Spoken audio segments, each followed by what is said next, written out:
y un poco acerca de nuestros panelistas. Entonces, DIPREN Global Service, somos una compañía multinacional de origen argentino. Actualmente estamos en más de 6 países. Estamos aquí hoy tratando este tema porque somos una compañía que desarrolla soluciones para todo lo que es medio ambiente, salud y seguridad en el trabajo. Trabajamos en gestión de proyectos en energía y oil and gas. Todo lo que tiene que ver con aseguramiento de la calidad a nivel transversal para garantizar que los proyectos se están cumpliendo de la manera que debe ser. Innovamos en estos temas. Actualmente estamos trabajando fuerte todo lo que tiene que ver con energías renovables, con medio ambiente, con huella de carbono. Entonces, pues bienvenidos. Les voy a contar acerca de nuestros panelistas. Si me regalas la otra, Andrés, por favor. Listo. Entonces, bueno, vamos a iniciar con Jesús Andrés. Jesús Andrés es profesional en finanzas y comercio exterior de la Universidad Sergio Arboleda. Él tiene un magíster en comercio internacional de Prime Business School y un MBA de la Universidad Politécnica de Valencia. Andrés actualmente tiene 2 roles en la ANDI. Él es el director comercial de la ANDI. Actualmente desarrolla un rol especial para el tema del comité de llantas, pero también es el coordinador económico de la Vicepresidencia de Minería, Hidrocarburos y Energía. Para este segundo, que es lo que nos une el día de hoy, él ha tenido la oportunidad de ser co-creador de la Cámara de Hidrógeno de ANDI. Por eso, pues está aquí, agradecemos su participación.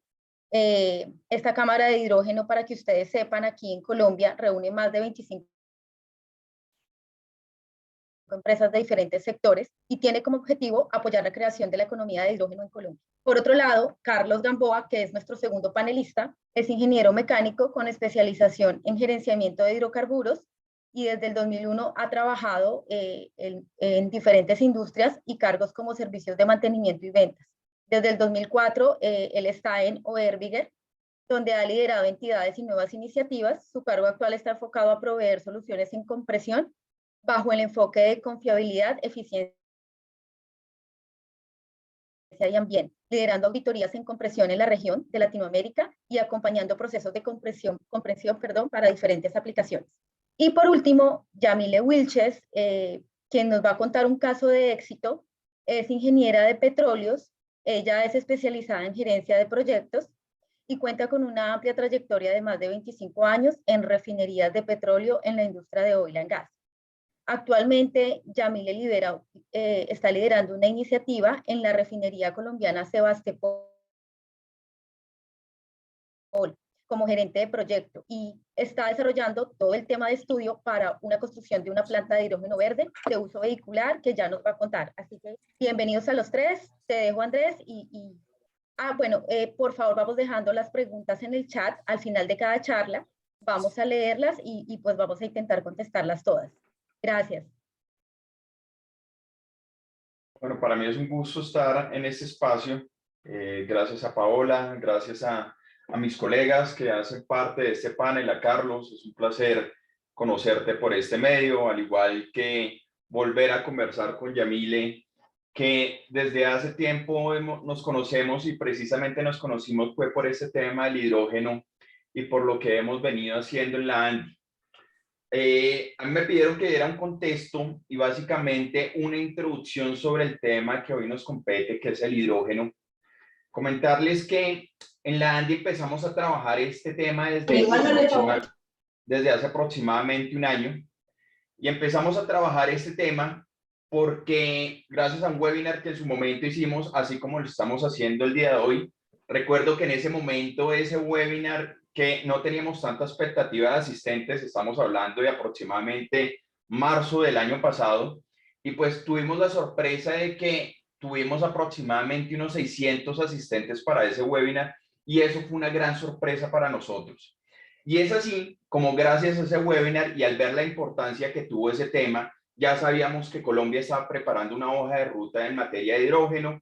Entonces, por esa razón, nosotros decidimos crear una mesa de trabajo con los diferentes sectores o más bien eslabones que podrían llegar a ser parte de la cadena de valor del hidrógeno. Y es que en la ANDI, y doy un pequeño contexto, la ANDI es el gremio más importante de Colombia, es un gremio empresarial en el que hacen parte diferentes sectores. Y en este tema que nos compete de hidrógeno, pueden llegar a ser parte empresas que van desde la producción, transporte, distribución, y yo creo que el eslabón más importante y más retador, que es la demanda. Entonces, gracias a esa intersectorialidad es que empezamos a crear esa mesa de hidrógeno y que fue evolucionando y se crea una nueva cámara, que es la cámara de hidrógeno, de la cual les hablaré más tarde. Pero ya entrando en materia, como vamos a hablar de una introducción, vale la pena resaltar que se ha popularizado la clasificación del hidrógeno en 3 colores, aunque pueden llegar a ser más colores, e incluso eso está evolucionando y es muy probable que ya dejemos de hablar de colores cuando se clasifica el hidrógeno y ya empecemos a hablar es de las emisiones dependiendo su cadena, toda su cadena de valor. Entonces, dependiendo su cadena de valor, es que se empezaría a referenciar el hidrógeno. Y vale la pena dar ese contexto porque entendemos que el hidrógeno gris, que es hoy el 95% de la producción mundial, o por lo menos hasta el año 2021, es aquel que viene de fuentes fósiles, principalmente gas, principalmente un proceso que se llama reformado de metano. Posteriormente tenemos un hidrógeno más limpio, Andrés, que es el... discúlpame que te interrumpa, es que se te está entrecortando por momentos, entonces yo creo que va a ser mejor que cierres la cámara, ¿sí? Porque se te ha cortado algunos momentos. Perfecto. Gracias. Gracias, Paola. Tenemos el hidrógeno azul y el hidrógeno azul tiene este mismo proceso del hidrógeno gris, pero a diferencia de este hay un proceso que es la captura, almacenamiento o uso, y ya vamos a mirar este tema de pronto con mayor profundidad, de esas emisiones de CO2. Y por último tenemos el hidrógeno verde, que es el hidrógeno que por supuesto se hace a través de un proceso que se llama electrólisis, en el que utiliza fuentes de energía renovables para separar la molécula del agua, H2O, y la divide en hidrógeno y en oxígeno. Y vale la pena mencionar que en el caso de Colombia no pasa así en todas las hojas de ruta que han lanzado los países. El último dato que tengo yo son 32 hojas de ruta en diferentes continentes.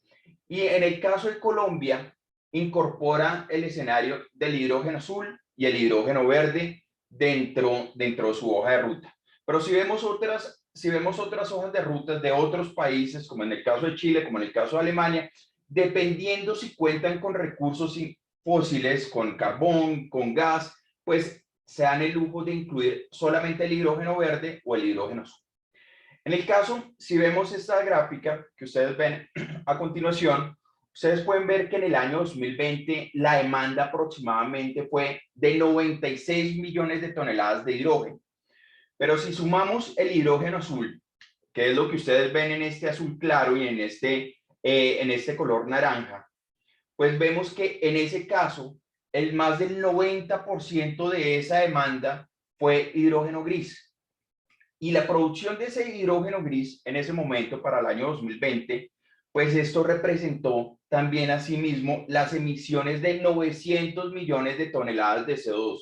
Entonces ahí podemos empezar a ver un reto importante que tiene la producción de hidrógeno y es cómo hacerlo más limpio, cómo utilizar estas tecnologías de captura, almacenamiento y uso de CO2 y adicionalmente utilizar la tecnología de electrólisis.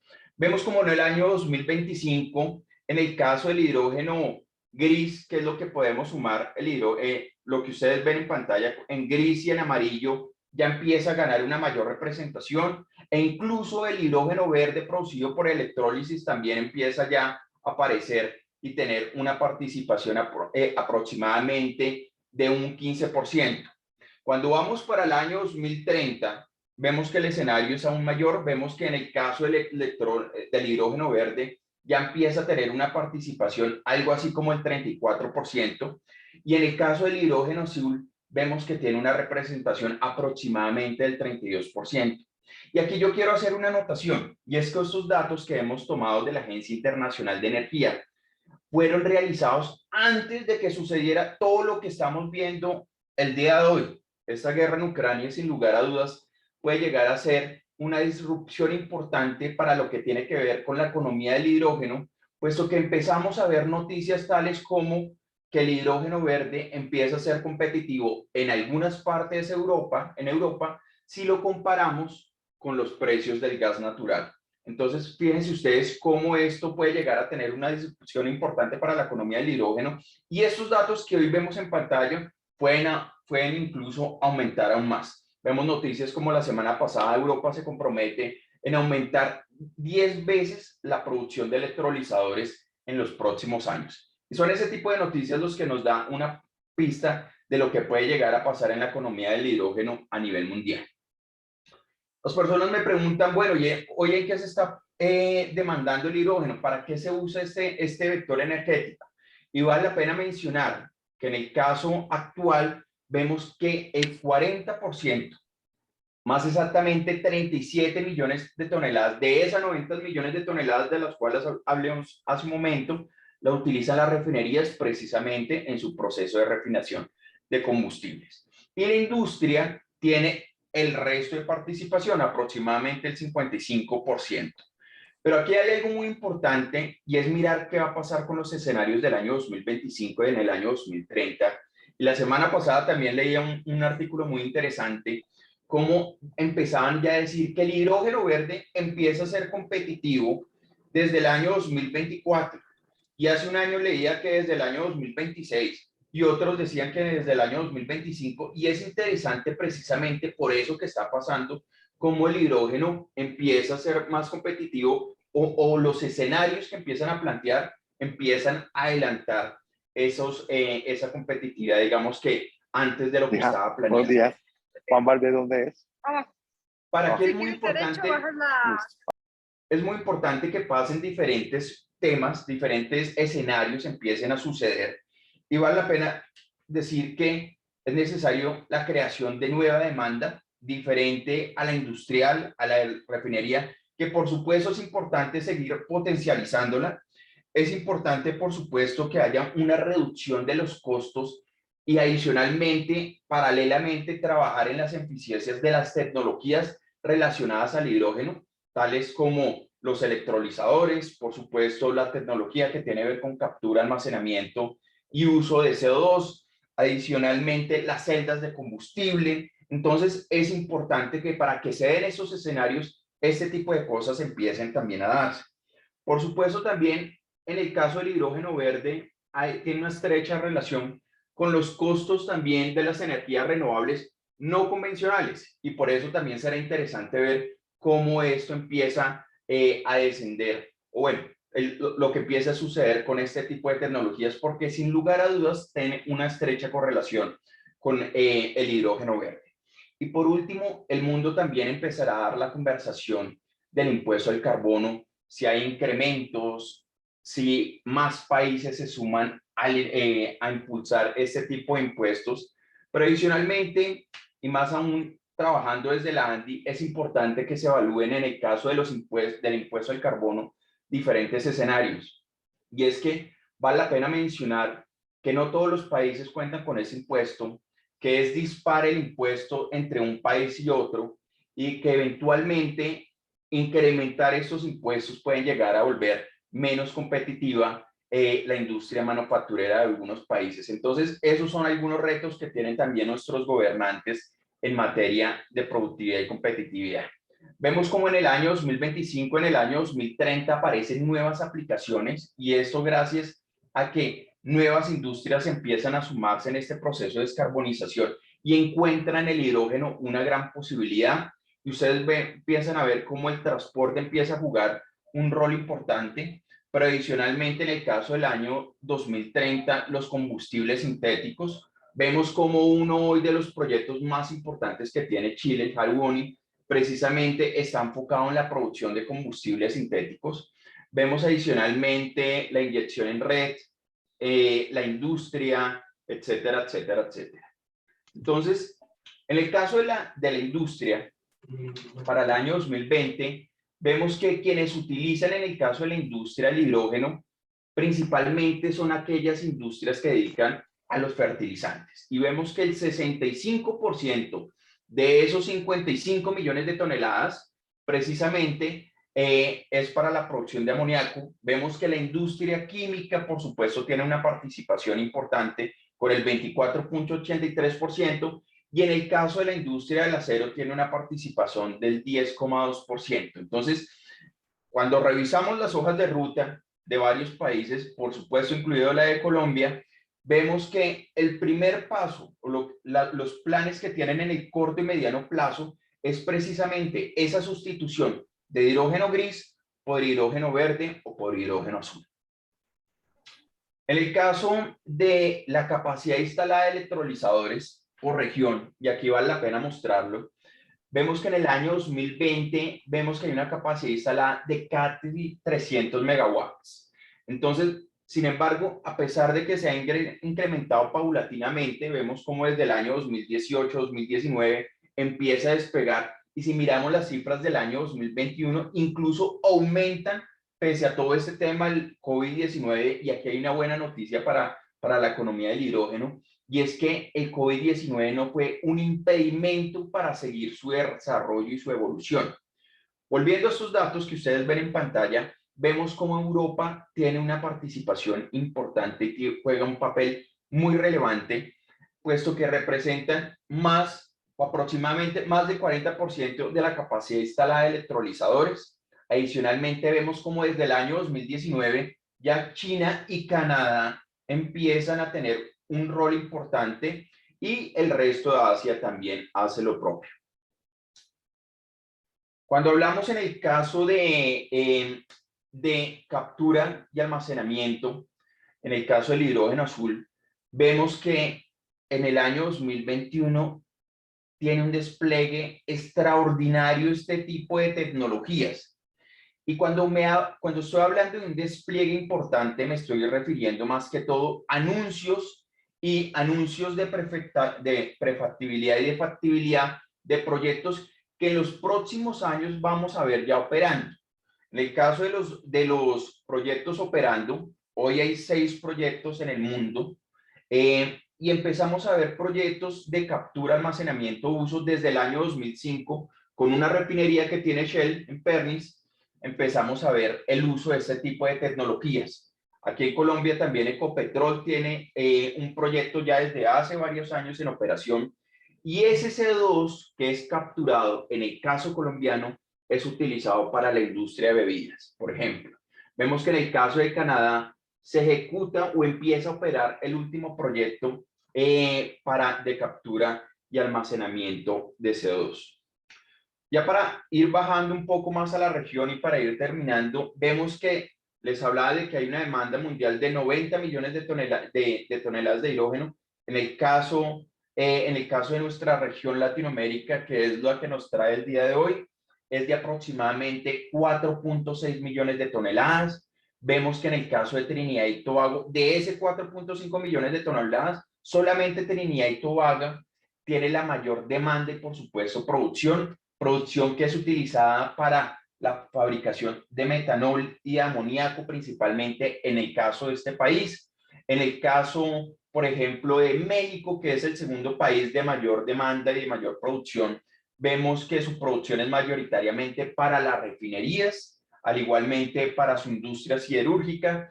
Y en el caso de Colombia, que si bien no tiene una participación tan importante, no tiene una demanda tan importante, pues sí se espera que empiece a incrementarse en los próximos años. Y vemos como en el caso de Colombia, su demanda es de 200.000 toneladas de hidrógeno. Entonces, eso es muy importante recalcarlo, pero adicionalmente mirar la gráfica de la derecha.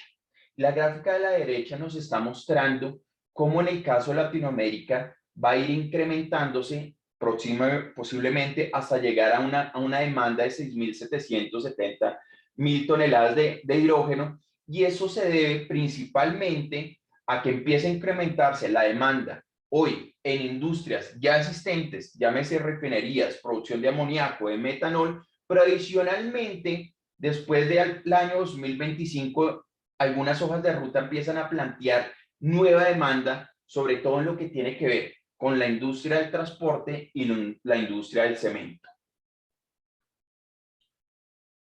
Bajando un poco más y yéndonos un poco más al caso colombiano, esta diapositiva que ustedes ven en pantalla fue tomada de la presentación del lanzamiento de la hoja de ruta del hidrógeno aquí en Colombia, y solamente quiero recalcar lo que he dicho anteriormente. Y en el caso de Colombia, lo que ustedes van a ver son las aplicaciones que demandarían el hidrógeno, y es así como lo primero que empiezan a ver es esa gran sustitución que tienen hoy las refinerías de Ecopetrol. Empiezan a sustituir parte de ese hidrógeno gris por hidrógeno azul, por hidrógeno verde. Digamos que eso es lo que empiezan a ver en el corto plazo. En el mediano plazo empiezan a plantear el transporte, principalmente en el transporte de pasajeros, en el transporte de carga. 2027 aproximadamente vehículos más livianos, y para el año 2030 empezamos a ver la producción de amoníaco, que es usado, por supuesto, para los fertilizantes.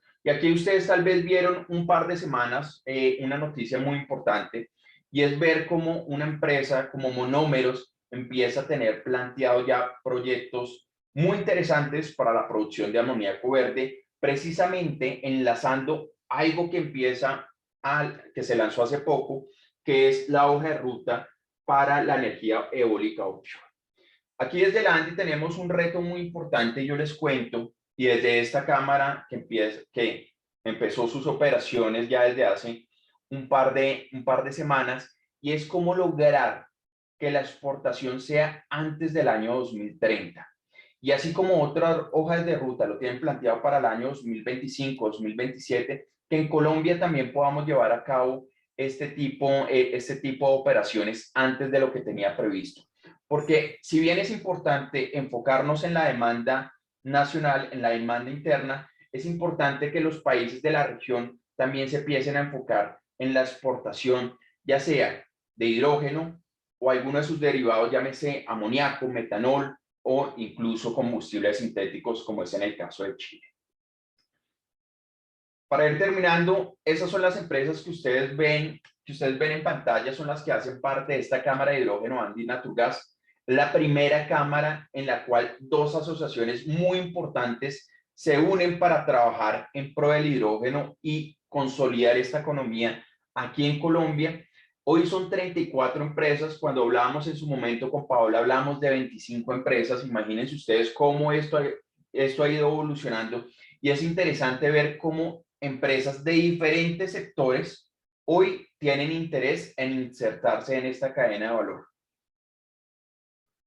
Desde esta cámara, por supuesto, se empieza a trabajar en unos pilares que son muy importantes. Por supuesto, desarrollar la regulación en algunos aspectos será importante, sobre todo lo que tiene que ver con seguridad. Por eso es necesario empezar a mirar la reglamentación técnica de algunos eslabones de esta cadena, hacer estudios, puesto que hoy, cuando nos reunimos con alguna de estas empresas, pues vemos que hay en muchas de esas más preguntas que respuestas. Y la forma de responder esas preguntas, sin lugar a dudas, será desarrollar algunos de esos estudios. Un tema muy importante que lo está haciendo muy bien en este momento aquí PREM, y es la gestión del conocimiento y divulgación. Y aquí es importante que todo el mundo empecemos a hablar de hidrógeno, que todo el mundo empezamos a saber para qué es esto, cómo funciona, cómo esto me beneficia, me afecta, etcétera. Pero adicionalmente un tema muy importante que es importante empezar ya a hablar desde este momento, y es mirar cuáles son las cualificaciones que requieren los profesionales de hoy para el mañana, para poder llegar a trabajar e insertarse adecuadamente en esta economía. Y por supuesto la internacionalización. Y la internacionalización va desde el punto de vista de cooperación, pero adicionalmente, no solamente desde el punto de vista de cooperación, sino adicionalmente de cómo lograr insertarnos en estas cadenas globales de valor y poder exportar a países como Japón, como China, como Corea del Sur, como Alemania, economías que si bien van a producir hidrógeno, van a ser deficitarias y van a necesitar comprar del exterior. Y ahí es cuando nuestros países aquí en Latinoamérica van a jugar un rol muy importante. Con eso termino mi presentación, esperando que haya sido de su agrado, y por supuesto dispuesto a responder algunas preguntas del público. Muchas gracias.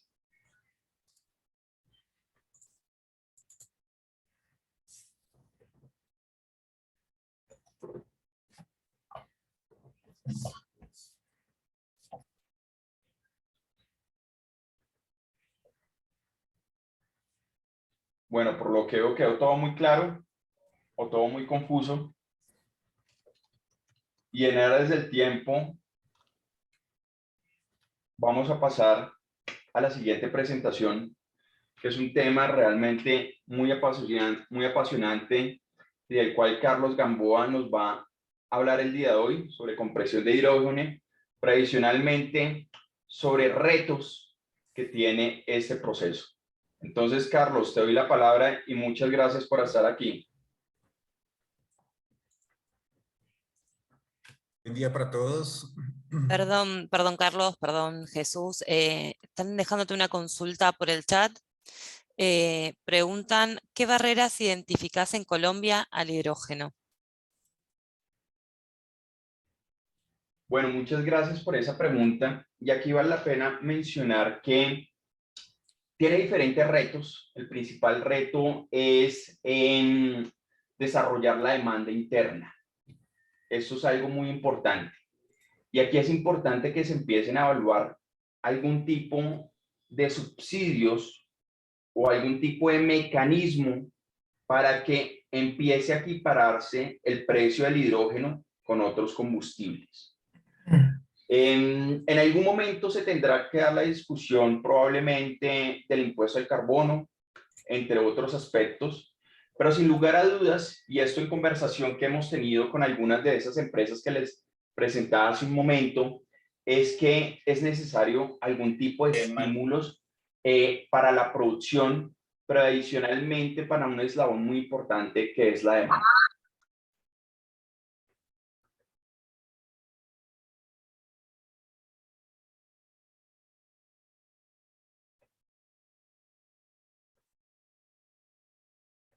Por aquí un saludo a Juan Manuel, un gusto a mi colega y asesor de GIZ. Placer de que estés acá.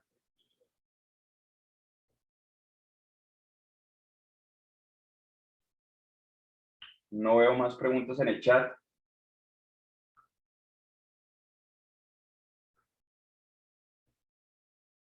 Bueno, ahora sí, Carlos, adelante. Bueno, no hay problema. Si hay preguntas, por favor, no hay lío, las pueden dejar y se van. Yo sé que Jesús nos puede ayudar. Bueno, primero que todo, Paola, muchas gracias por la invitación. Jesús, muchas gracias también por esa presentación y ese buen resumen que se hace de lo que es el reto o este nuevo reto, si se quiere, de lo que significa utilizar el hidrógeno como un potencial fuente de energía que obviamente va a lograr ayudar al tema de descarbonización. No sé si sea mejor dejar la cámara encendida o no. Ustedes me dicen si se está escuchando bien, la mantengo, si no, la dejo apagada. ¿Sugerencias? Te escuchamos perfectamente, Carlos. Si quieres, Sí, se está oyendo bien. Encendida. Dale, voy a tratar de seguir así. Cualquier cosa, por favor, me avisan. Bueno, pasando un poco de lo general y de ese gran resumen que nos da Jesús, y obviamente agradeciendo nuevamente la invitación de DIPREM, no solamente por el tema de socialización, sino también de familiarización con lo que es el hidrógeno, ¿no? Al final del día el hidrógeno, pues imagínense, es el primer elemento de la tabla periódica, nos ha acompañado, me dicen que se escucha muy bajito, voy a tratar de subir aquí el volumen, ¿mejor? ¿Así está un poquito mejor? Mejor, Carlos. Te Sí, escuchamos. ahí te oyes bien. Gracias. Vale, Dani, gracias. Ok, entonces voy a hablar un poco más de un tema específico que es la compresión de hidrógeno y lo que significa de alguna manera el reto de comprimir hidrógeno. Entonces, sigamos por favor, la siguiente. A manera general, inicialmente les quiero contar qué es lo que se visiona desde el punto de vista de cuáles son estas partes interesadas en donde nosotros podemos requerir compresión de hidrógeno.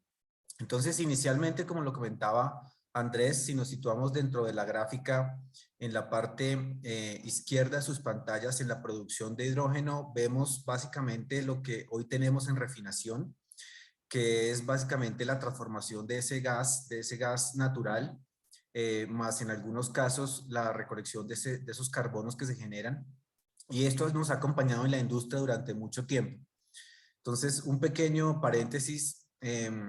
Claramente el hidrógeno hoy en día nos ayuda a nosotros en los combustibles a tener una mejor calidad de combustible. Sin el hidrógeno no sería posible reducir la cantidad de sulfuros que tenemos en los combustibles de hoy. Entonces, esto lo tenemos en las industrias cada vez más aplicado en el tema de refinación y claramente es algo que nos ha acompañado en la industria durante mucho tiempo.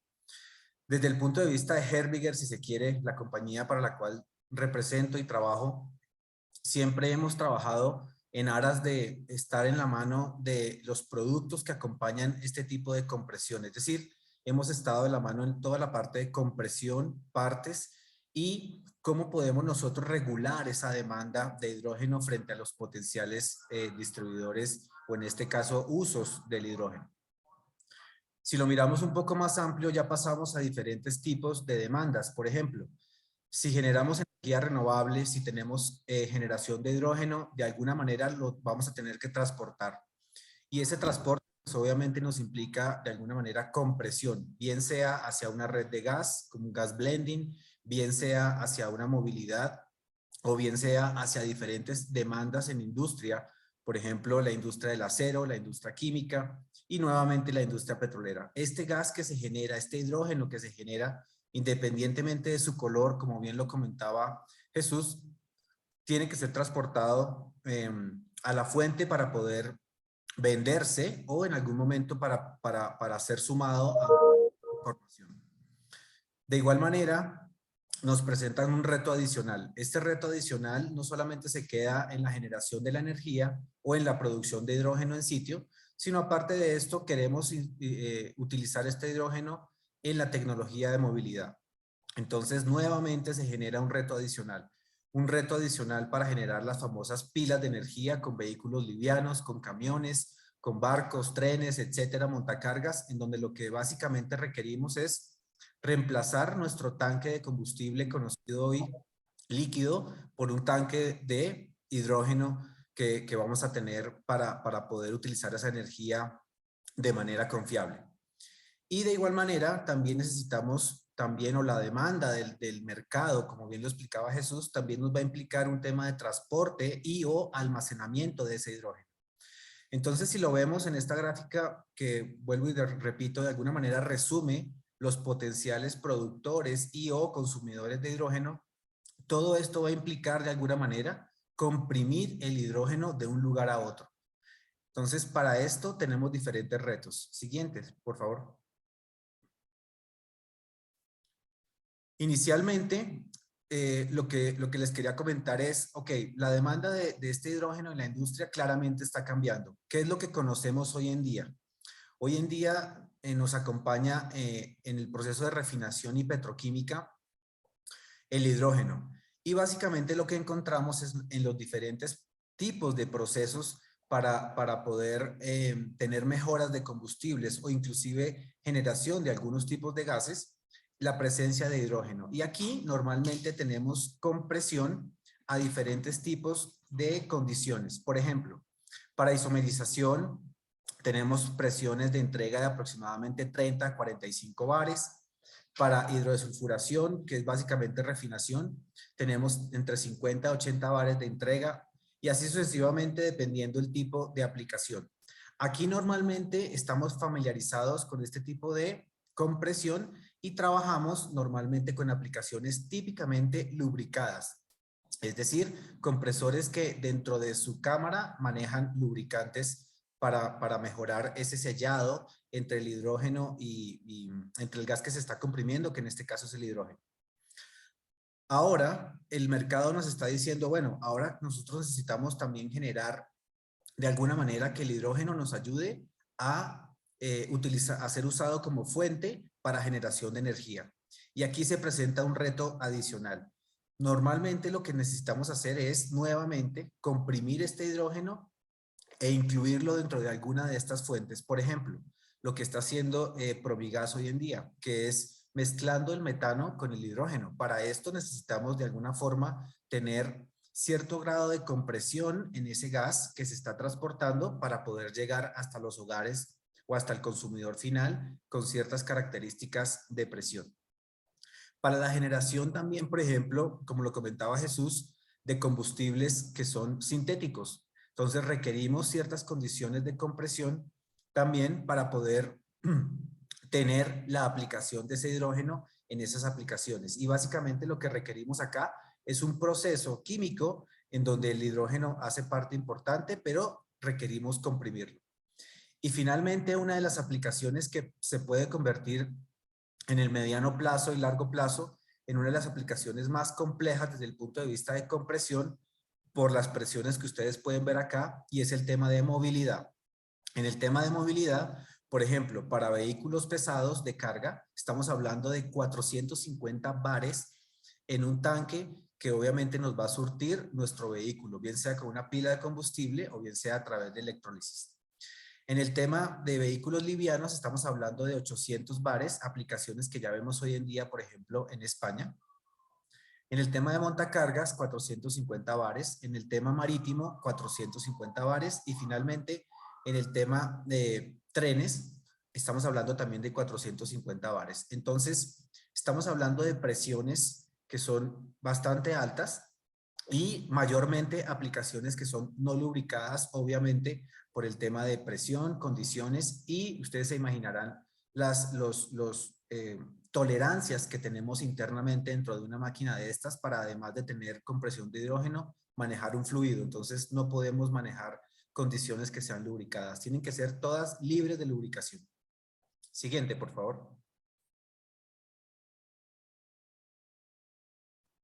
Si vemos aquí un pequeño cuadro que nos resume de manera muy, digámoslo, fácil, cuáles son las aplicaciones que normalmente vemos hoy en día y lo que teóricamente el mercado nos está ofreciendo, encontramos básicamente 3 tipos de compresores.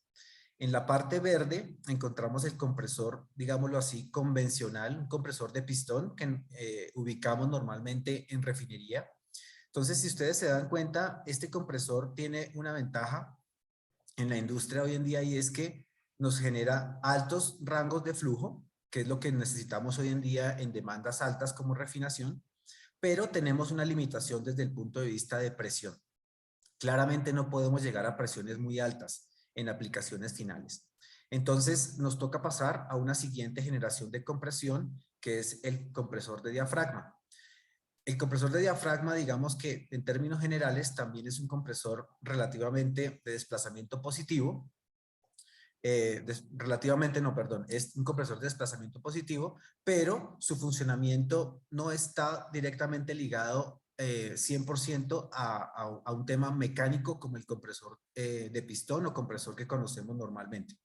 Entonces, aquí tenemos un diafragma que también está ubicado en un pistón, que lo que hace es ayudarnos a nosotros por medio de presión hidráulica y diferencial de presión a sellarnos una cámara y obviamente ayudarnos con el apoyo hacia esa presión positiva de ese gas que estamos comprimiendo.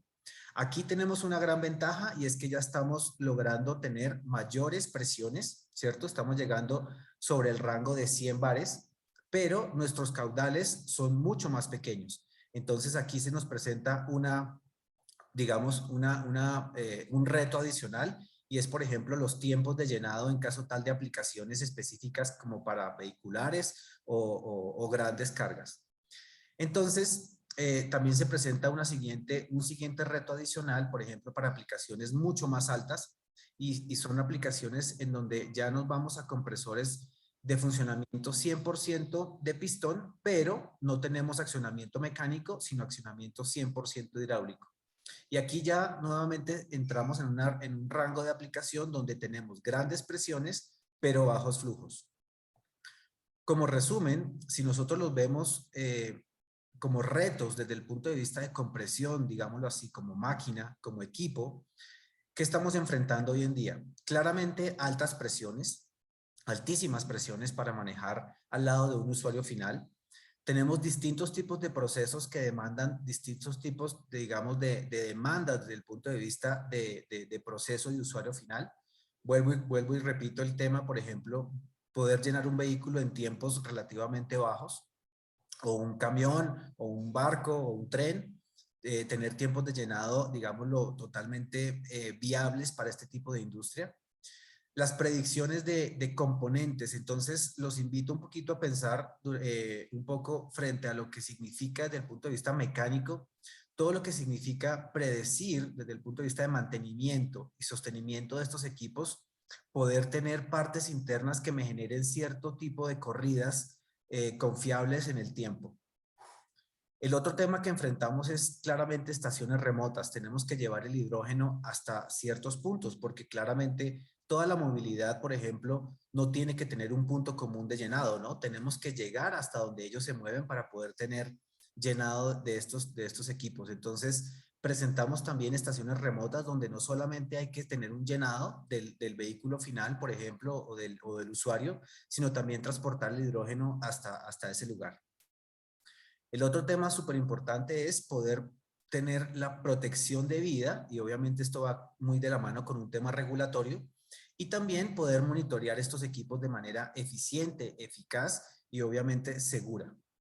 Es un reto adicional por todo el tema de presiones que estamos enfrentando, condiciones que se enfrentan y obviamente toda nuestra tecnología disponible.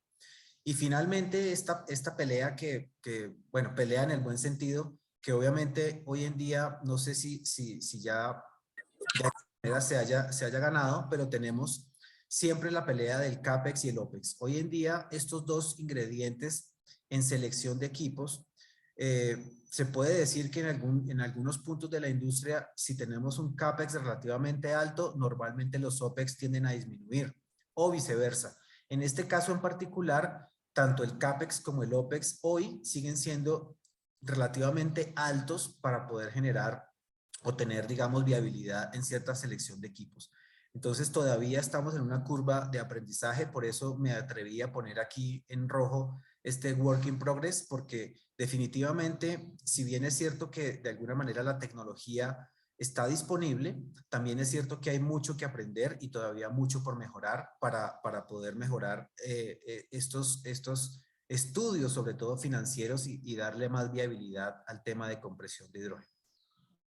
Entonces, bueno, con esta presentación muy breve y muy concisa en el tema de compresión, queríamos compartir con ustedes este tema en específico. Abierto para preguntas, si tienen alguna, por favor.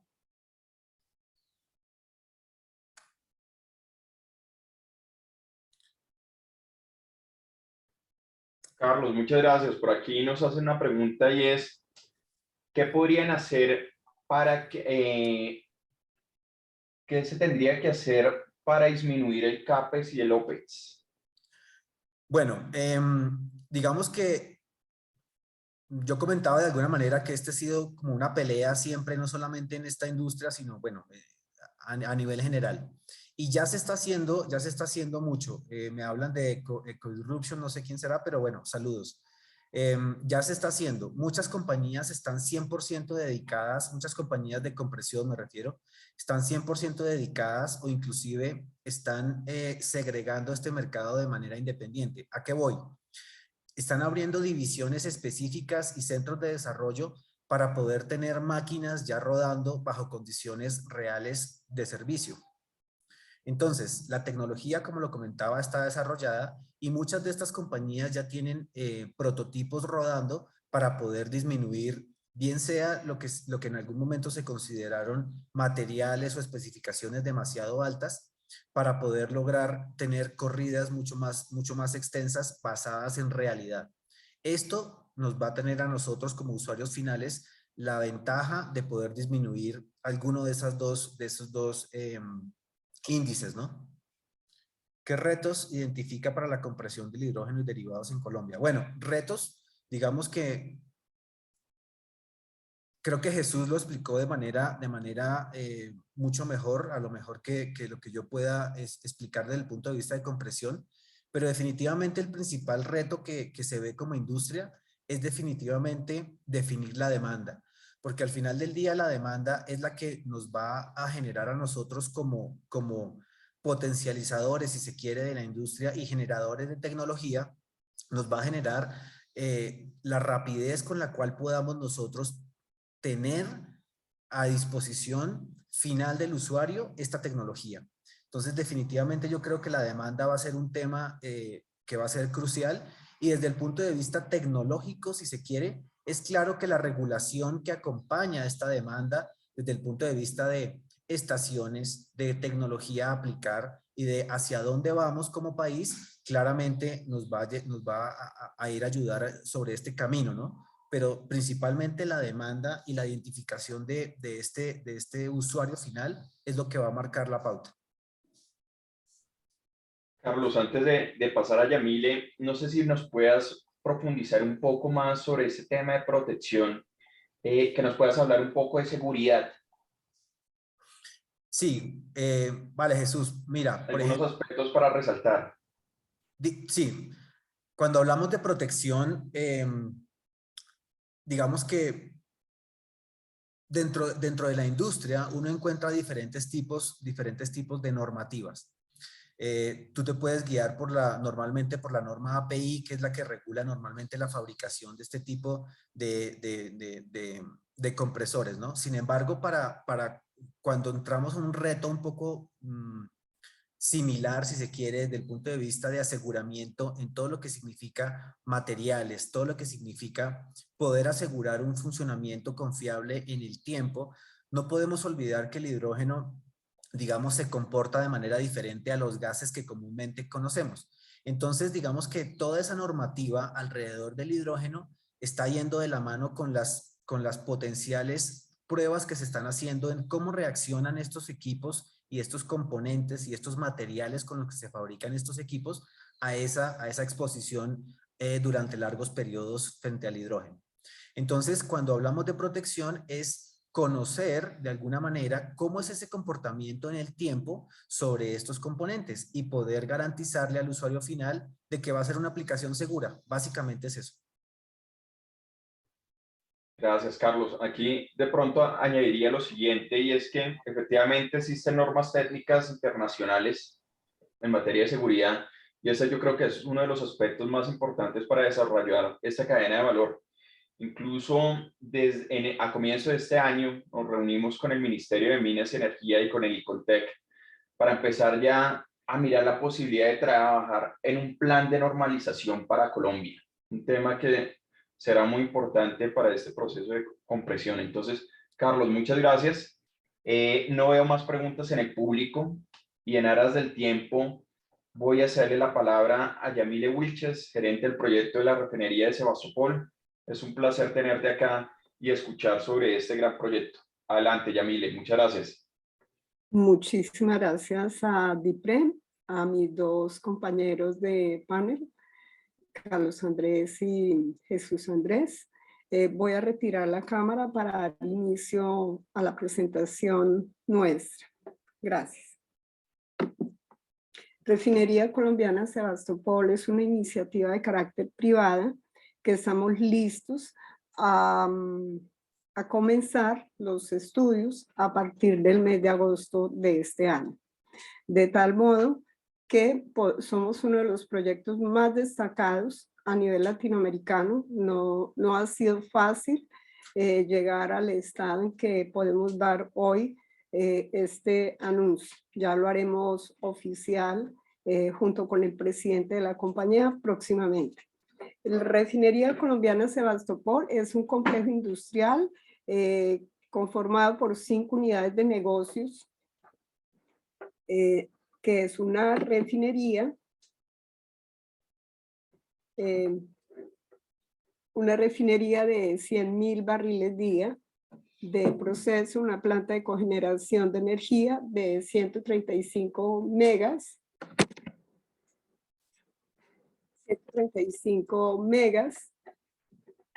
un puerto fluvial sobre el río Magdalena, un polígono industrial, una planta de transferencia en un área de 670 hectáreas.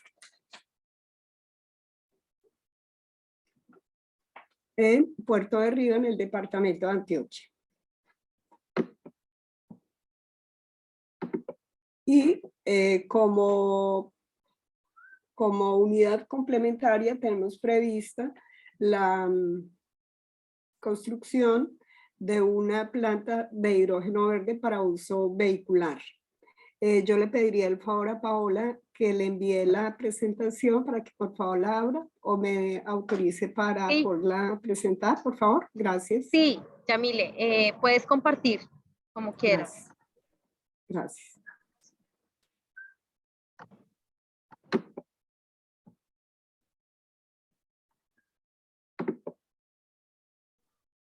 Ya puedes compartir pantalla. Gracias.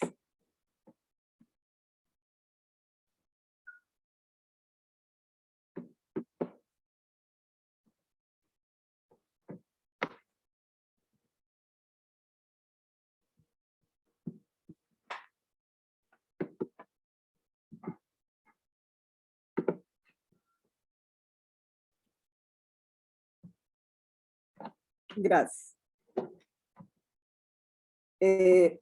Como les venía diciendo, somos un complejo industrial conformado por la refinería de petróleo, la planta de cogeneración de energía del puerto fluvial sobre el río Magdalena, un polígono industrial y una planta de transferencia. Y adicionalmente tenemos 2 unidades complementarias, que es la planta de hidrógeno para uso vehicular con una planta de energía renovable. Nosotros hemos venido de la mano de la mesa de trabajo de la ANDI, obviamente participando en algunos centros a nivel internacional, e iniciamos todo este proceso en el año 2018 con el Instituto Nacional del Hidrógeno en España, y junto con otros organismos a nivel internacional. Hoy me encuentro en Buenos Aires y hemos tenido la oportunidad ya de interactuar con el CONICET acá en Argentina para mirar y validar cómo podemos llegar a tener una buena solución a partir de una planta piloto de hidrógeno. Nosotros nos basaremos como refinadores de manera similar a como está considerada hoy la cadena productiva en Colombia, que es el upstream, el productor de crudo. Obviamente el transporte, en Colombia lo maneja CENIT a través de las distintas organizaciones que están adscritas, como son los oleoductos, poliductos y gasoductos. Y estamos las refinerías, que a su vez nosotros lo que nos dedicamos es a refinar como grandes refinadores, y lo mismo haremos con el hidrógeno, y de ahí nos dedicaremos obviamente a entregarlo a los mayoristas. Y ellos se encargarán del transporte, el almacenamiento, la comercialización, hasta entregarlo al usuario final, teniendo en cuenta obviamente múltiples recomendaciones, como bien lo ha mencionado Andrés y Carlos, porque todavía Colombia no tiene clara esa distribución que es de altísimo cuidado por el mismo comportamiento que tiene el hidrógeno.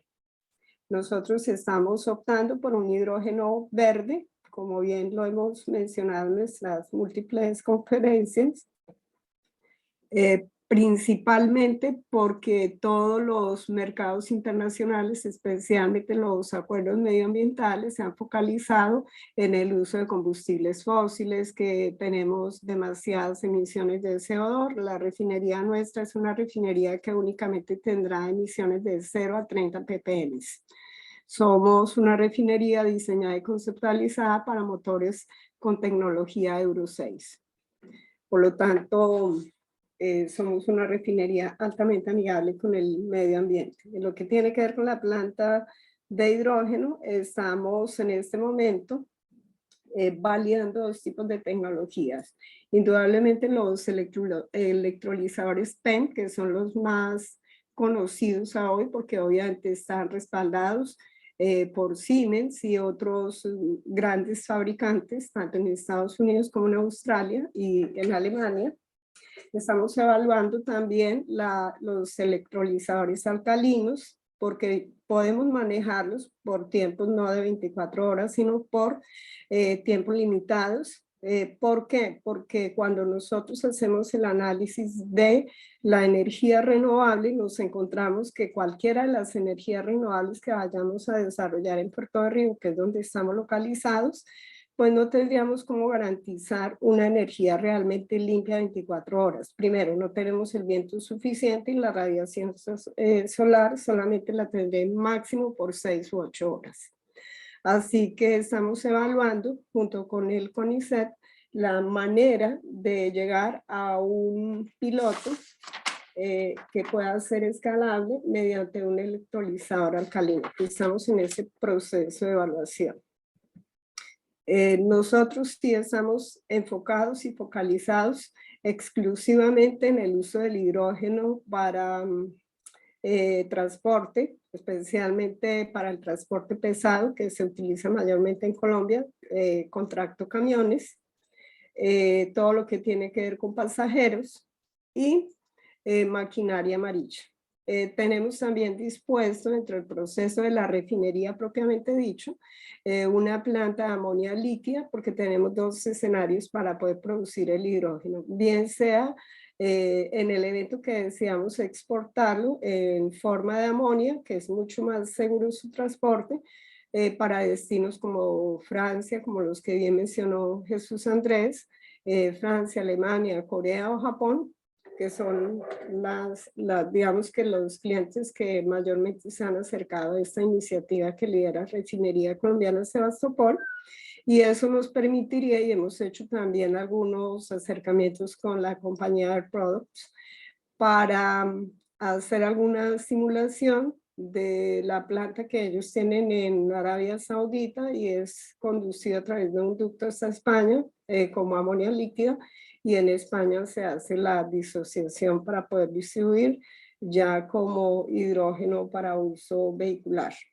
Es importante tener en cuenta que nosotros como refinadores o productores, en el caso de la planta de hidrógeno, nosotros daremos y promoveremos y motivaremos la demanda en el buen sentido, que si yo no tengo resuelto toda la cadena post, luego de que yo haya producido mi hidrógeno, pues estoy en el aire. O sea, tengo un producto que no sabría cómo comercializar y entregar a un usuario final, y por ello nos hemos fijado, como bien lo ha expuesto Carlos, en revisar muy bien el tema de la compresión, que es fundamental porque lo que se pretende es que este hidrógeno sea entregado al vehículo con celdas de hidrógeno. Y estas celdas deben ser debidamente testeadas, y para ello también estamos buscando la colaboración y el apoyo de CONICET con Argentina para tener un centro de pruebas que no solamente sea para Sebastopol, sino para todos los que requieran hacer estos testeos, que nosotros no somos los fabricantes. Quien quiera que vaya a utilizar estas celdas de hidrógeno, pues estén debidamente con su aseguramiento de calidad y la compresión requerida para no tener ningún tipo de contingencia. Digamos que nosotros estamos planteando una solución similar a la que actualmente adelanta Ecopetrol con su planta piloto de hidrógeno, con las debidas precauciones, y poder llegar a mostrar antes del 2030, que es la expectativa que tenemos todos, una producción de hidrógeno en costos altamente competitivos, y para ello nos va a pasar lo mismo que sucedió en el año 2002 cuando Colombia se dieselizó. Para que el diésel fuera realmente competitivo frente al precio de la gasolina y toda la inclusión del uso de los biocombustibles, se tuvo que ir gradualmente acercando sus dos precios, diésel y gasolina. Mismo nos tocará con el hidrógeno, y mismo que todas las refinerías o todos los procesos industriales nosotros también emitimos CO2 y en paralelo a ello, nosotros lo que hemos concluido hoy es que tendremos captura y medición de carbono para distintos usos industriales, entre ellos el que mencionó uno de los múltiples usos son el uso de la industria de las bebidas gaseosas, pero también nosotros hemos mirado tecnologías en Canadá para la reinyección en los pozos petroleros y la recuperación de esos crudos, con la utilización de tecnologías muy especializadas en CO2. Para ellos hemos mirado también unas refinerías modulares, pero solamente utilizaremos el módulo que está exclusivamente enfocado en ese aprovechamiento del CO2. Por lo tanto, nuestro uso del hidrógeno está totalmente focalizado en vehículos, uso vehicular.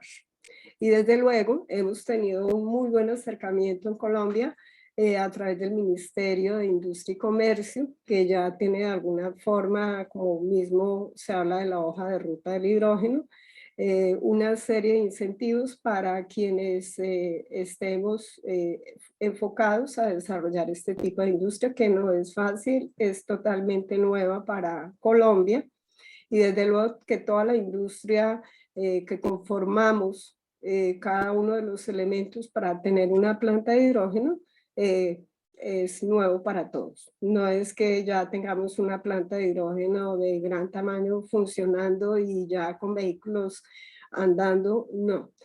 Nos ha colaborado también y vamos de la mano de Hyundai en la fabricación de los vehículos. De hecho, ya tenemos un ofrecimiento de los vehículos para que inmediatamente nosotros le demos el deadline al proyecto y tengamos ya estructurado el inicio del proyecto, que será casi 2 meses luego de haber iniciado la refinería de petróleo. Inmediatamente iniciamos el EPC de la planta de hidrógeno. Es lo que les puedo contar como un caso de éxito que tomó Sebastopol como un gran reto para desarrollar una planta de hidrógeno en unas condiciones similares a las que actualmente desarrolla Ecopetrol. Muchas gracias. Muchas gracias, Yamile, a ti. Muy interesante. Yo creo que este es uno de los proyectos más esperados aquí en Colombia, no solamente por la cuantía de la inversión, sino adicionalmente por los aspectos tan relevantes que tiene este proyecto. No solamente quedar con la refinación de combustibles fósiles, sino adicionalmente pensar en el hidrógeno, en la producción de hidrógeno verde. Gracias. No veo preguntas por aquí.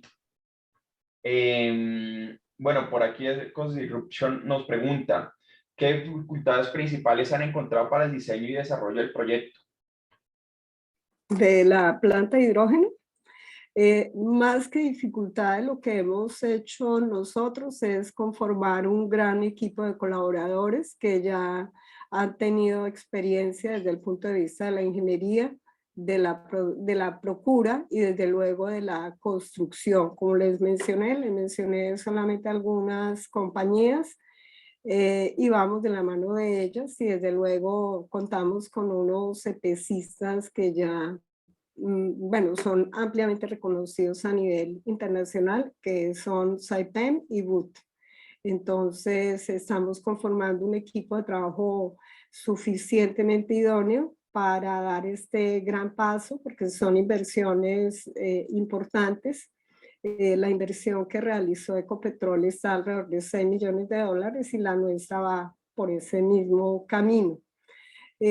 Con algunas pequeñas diferencias, obviamente, porque nosotros estamos evaluando el electrolizador alcalino y lograr, por cooperación internacional entre Colombia y Argentina, probablemente, la fabricación de estos electrolizadores, bien sea bajo la dirección del CONICET y que se pueda una parte de ello construirse en Colombia. Pienso que estamos como dando los primeros pasos en ese aspecto.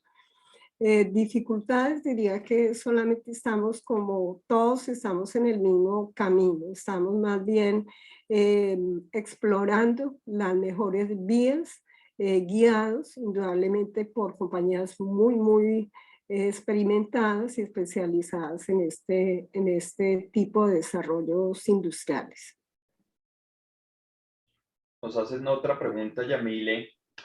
¿Qué incentivos adicionalmente en materia regulatoria se requiere para, más que aumentar, para empezar la producción de hidrógeno verde?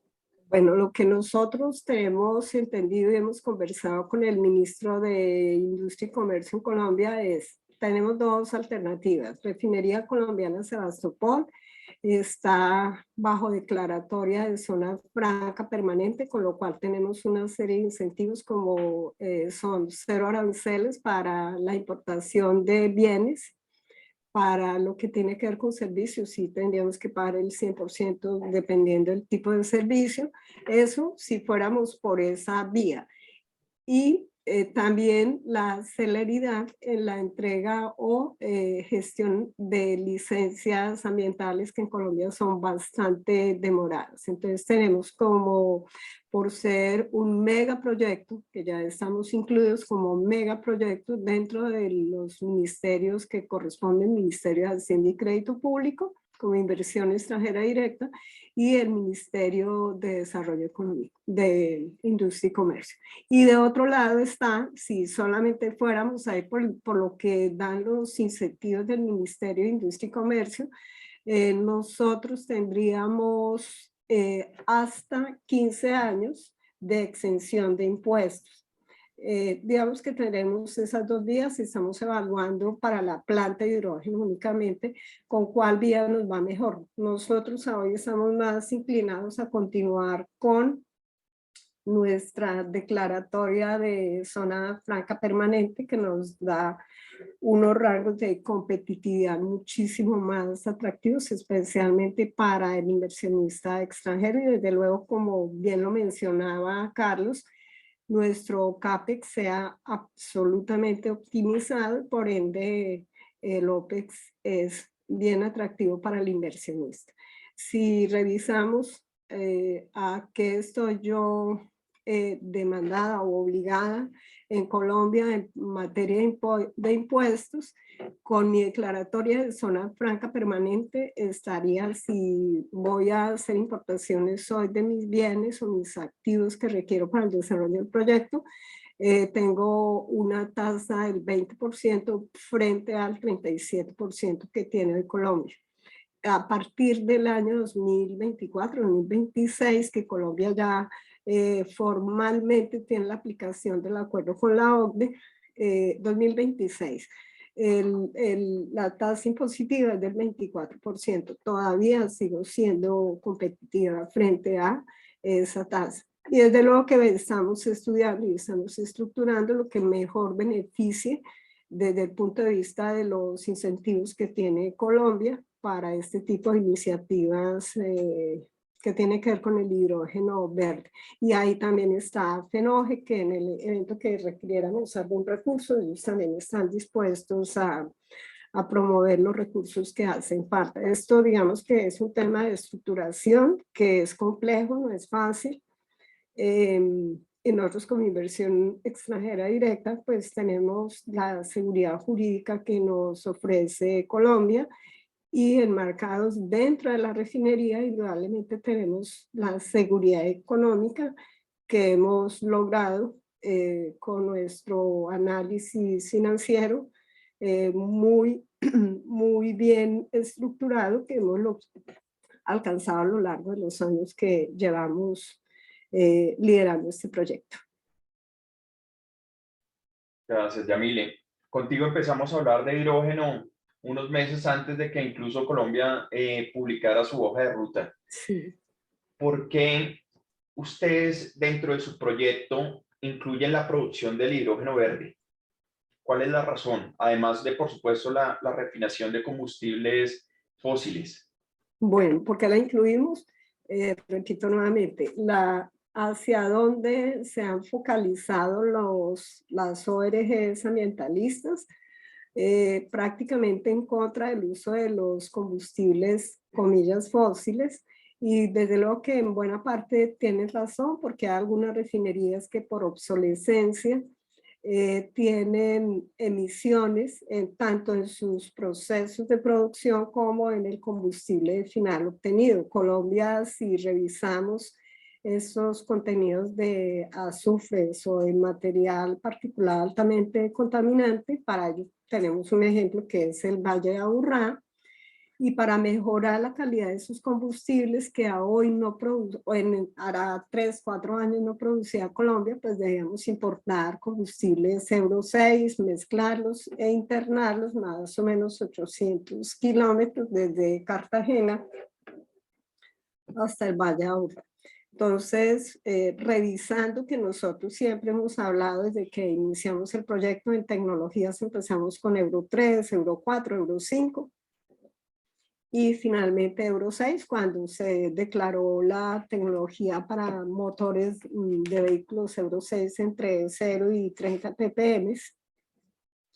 Siempre hemos focalizado la refinería desde ese punto de vista medioambiental, procurar ser amigable con el medio ambiente, y adicionalmente, en vez de lanzar ese CO2, tuvimos la oportunidad de conocer las tecnologías en Canadá para hacer esa captura de ese CO2 y reusarlo, bien sea en la reinyección para estimulación de pozos petroleros, porque los de ellos son de difícil o de un API muy pesado, son prácticamente arenas bituminosas, y ellos requerían la estimulación del pozo a través de tecnologías de utilización de CO2.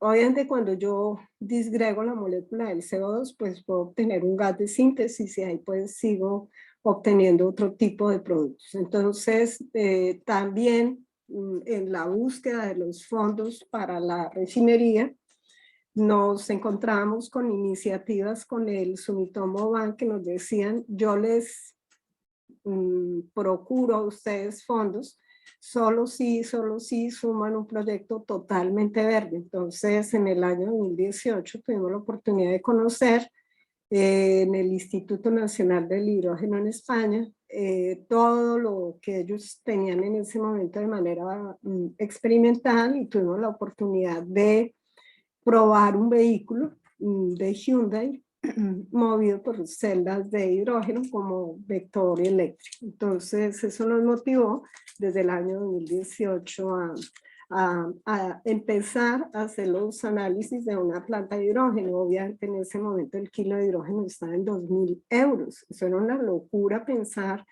que algún día nosotros llegaríamos a tener una planta de hidrógeno, pero gracias digamos, a las conferencias que hemos tenido contigo, con la Andy, que tuvimos la oportunidad de revisar lo que tiene Chile y lo que tienen otros países, nos motivó a continuar y a explorar y a hacer unos estudios que hacían falta, y tomar la decisión de construir una planta de hidrógeno, empezando por un proyecto piloto. Esa es la razón por la cual nosotros tenemos una planta de hidrógeno. Y como bien lo decía Carlos o tú, toda refinería indudablemente tiene una planta de hidrógeno. Sin una planta de hidrógeno nosotros no podríamos hablar de combustibles limpios. Pero eso es una planta de hidrógeno con unas características muy especiales, que es distinta a esta planta de hidrógeno verde, porque me saldría muy costoso usar mi planta de hidrógeno verde en un reformado o en una planta de hidrotratamiento, porque los costos son diferentes, los procesos son distintos, y ahí me pondría yo muy extensa para explicarles. Pero eso es lo que nos motivó a construir una planta de hidrógeno verde. E igualmente, para cerrar el tema, nosotros nos hemos sumado a los acuerdos que tiene Colombia, tanto de la OCDE como transición energética. Es realmente uno de los motivos por los cuales también nos vimos abocados a tomar la decisión de construir una planta de hidrógeno verde. Muchas gracias, Yamile. Yo creo que es un muy buen ejemplo de que pues es que pueden convivir varios energéticos, por un lado, por supuesto, los combustibles fósiles, pero con un bajo contenido de azufre. Por otro lado, estamos hablando de hidrógeno verde. Por otro lado, adicionalmente, estamos hablando de captura de carbono. Entonces, qué buena noticia para el país el desarrollo de este tipo de proyectos. Bueno, no siendo más, y viendo que son las 9:53, agradecerles a todos ustedes. Deseo, Paola, la palabra. Muchas gracias. No, muchas gracias a todos ustedes, Jesús Andrés, Carlos, Yamile, gracias por este gran acercamiento a este tema por el cual todos los sectores estamos inquietos, los sectores interesados. Gracias de verdad a todas las personas que asistieron. Estamos a su servicio para todos los temas de consultoría, todos los temas de capacitación relacionados con este tema. Tienen nuestros datos de contacto, por favor no duden en escribirnos. Nuevamente gracias a todos y feliz día. Muchas gracias. Feliz día. Gracias. Gracias, un abrazo. Saludos. Adiós.